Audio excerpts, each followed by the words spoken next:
Depois da Revolução Francesa, a luta contra o absolutismo e o antigo regime ainda ia se estender por muito tempo. Ainda ia demorar bastante até que os ideais de liberdade, igualdade e fraternidade se tornassem universais.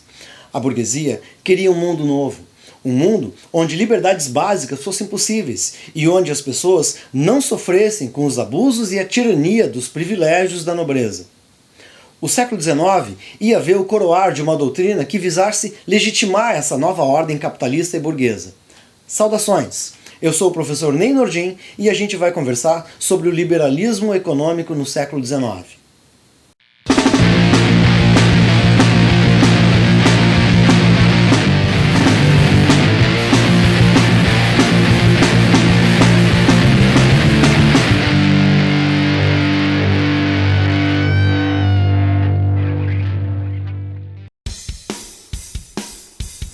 Liberalismo é um conceito importante para que tu entenda a história do Ocidente pelo menos nos últimos 300 anos. É uma teoria de liberdade econômica, mas que na origem clamava por liberdades básicas, como liberdade política, liberdade de religião, liberdades de ideias, liberdade de comércio e liberdade de indústria, coisa que no antigo regime nem se pensava. A burguesia, ela quer a liberdade para fazer o que ela mais gosta, obter lucro, e ela quer que ninguém diga para ela como ela deve fazer isso, principalmente o Estado. Eu preciso que tu lembre como era a natureza do poder político durante o absolutismo. Lembra da teoria de direito divino? O rei é rei porque ele é escolhido pelo próprio Deus. Logo, contestar o rei significa contestar Deus. O rei pode tudo porque tudo que ele fizer ou tudo que ele disser é como se ele fosse inspirado diretamente por Deus. Nesse jogo, o terceiro estado, aquele que englobava todo o resto, o povo, a burguesia, não pode nada, não pode participar do jogo político. Pior, o rei pode tomar todas as atitudes arbitrárias que ele tiver. Por seu bel prazer, ele pode tomar a tua casa, ele pode tomar a tua vida, ou pode te jogar numa prisão para o resto da vida. A burguesia quer um Estado que te dê proteção, que te dê garantias individuais, principalmente a garantia de possuir, a garantia da propriedade privada. Ela está lutando por um Estado que não seja baseado numa teoria do direito divino. Ela está lutando por um Estado que seja baseado numa lei maior. E nesse contexto, estão surgindo duas palavrinhas revolucionárias e assustadoras: Constituição e República. Essas palavras trazem mudanças que assustam muita gente. A maioria das pessoas ainda crê na segurança da velha ordem, na segurança do rei, da monarquia e do antigo regime, e não quer nem ouvir falar na mudança dos novos ventos.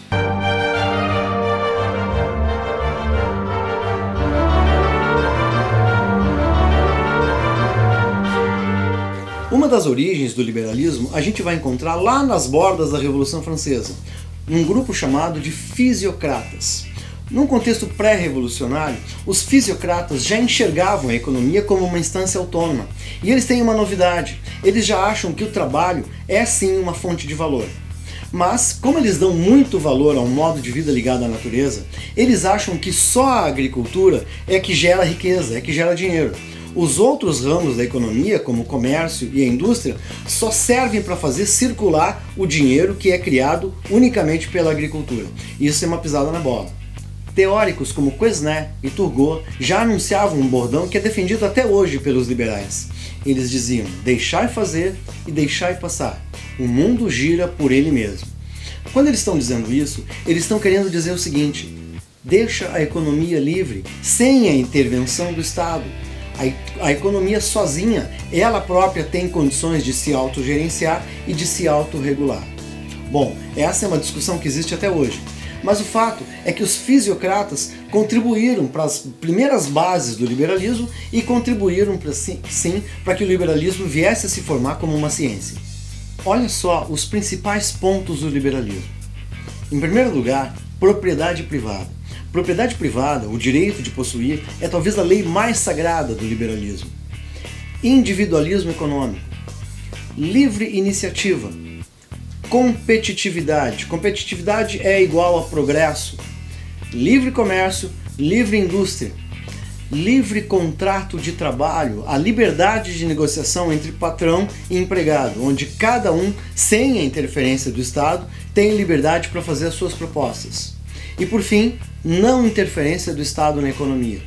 Esses pontos, que já surgiam no século XIX, ainda são defendidos pelos liberais. Agora a gente vai falar sobre os principais teóricos do liberalismo. E o primeiro deles, sem dúvida, é Adam Smith, simplesmente porque Adam Smith é conhecido como o pai do liberalismo. De natureza escocesa, mas ele andou pela França. E nessas andanças ele travou contato com teóricos dos fisiocratas que a gente falou antes, como Quesnay, Turgot e ainda D'Alembert. Depois ele escreveu um livro que é conhecido como um dos principais livros do liberalismo. Uma investigação sobre a natureza e as causas da riqueza das nações, popularmente conhecido como Riqueza das Nações. Detalhe é que essa obra foi publicada no ano de 1776. Lembrou que data é essa? É simplesmente a data da independência das colônias norte-americanas, a independência dos Estados Unidos. E a independência dos Estados Unidos é nada mais nada menos que a primeira grande revolução liberal da era moderna. Provavelmente, os colonos norte-americanos não tiveram tempo de ler esse livro, mas os ideais que eles defendiam para fazer a sua revolução eram os mesmos defendidos pelo Adam Smith na sua obra. Nessa obra, ele defendia que a riqueza de um país provinha do esforço de indivíduos que, na verdade, estavam motivados pelos seus interesses pessoais. Cada um lutando pelo seu pão do dia a dia, trabalhando em conjunto, é que causavam o progresso de uma nação. Ele defendia que competitividade era igual a prosperidade. Falava da lei da oferta e da procura. E falava também de uma mão invisível que funcionava como um regulador da economia. Ele estava dizendo que a economia sozinha funcionava como uma instância autônoma, sem necessidade da intervenção do Estado. Adam Smith contribuiu muito para a construção da economia como ciência.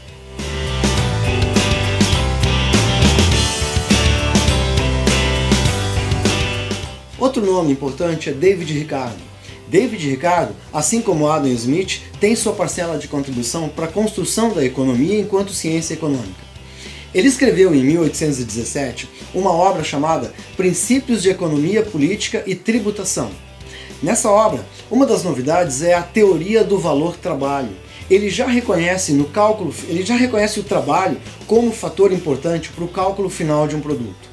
Ele defendia a tese da prosperidade individual do Adam Smith e ele falava também uma coisa muito interessante, a lei férrea dos salários. A lei férrea dos salários é uma coisa que os empresários adoraram.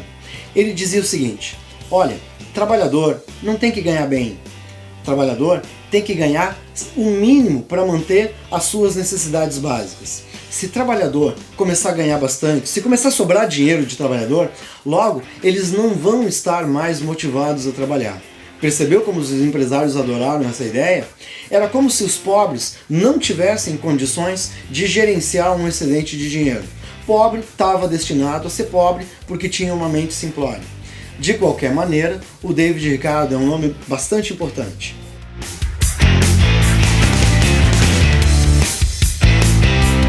Um último nome que a gente vai conversar, não menos importante, é Thomas Malthus.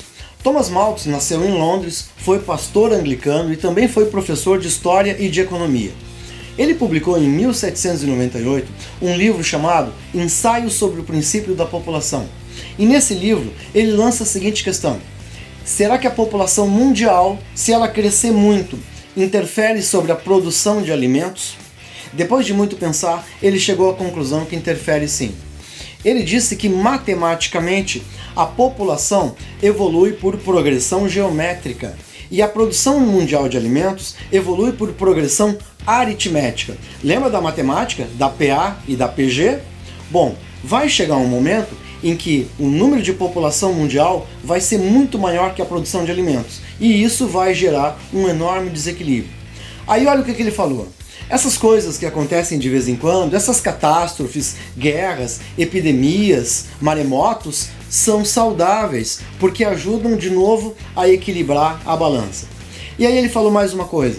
Ele disse que os governantes não deveriam se preocupar muito em ficar dando assistência para os pobres. Deixa os pobres morrerem naturalmente, porque isso era uma ordem das coisas. Uma das preocupações dos governantes era promover a abstinência, para que os pobres se reproduzissem menos. Daí vem aquelas workhouses da era vitoriana que pegavam as pessoas na rua e separavam os homens das mulheres. Importante lembrar que as teorias de Thomas Malthus foram influentes nos mais diversos campos. O termo malthusianismo passou a ser associado com teorias de controle da natalidade. E malthusianismo, durante um tempo, também foi chamado de ciência da desesperança. Exatamente porque para ele era impossível que os pobres, sempre por serem tão numerosos, viessem a ter um padrão digno de vida. A população geral estava fadada à miséria. Bom, esses foram os pontos básicos do surgimento e do desenvolvimento do liberalismo econômico no século XIX. Espero que tu tenha gostado. Aproveita e visite o meu site de História e de Cultura Geral no endereço que está aparecendo aí. A gente precisa ver num próximo encontro as revoluções liberais do século XIX. Não esquece, quem conhece história entende melhor o mundo.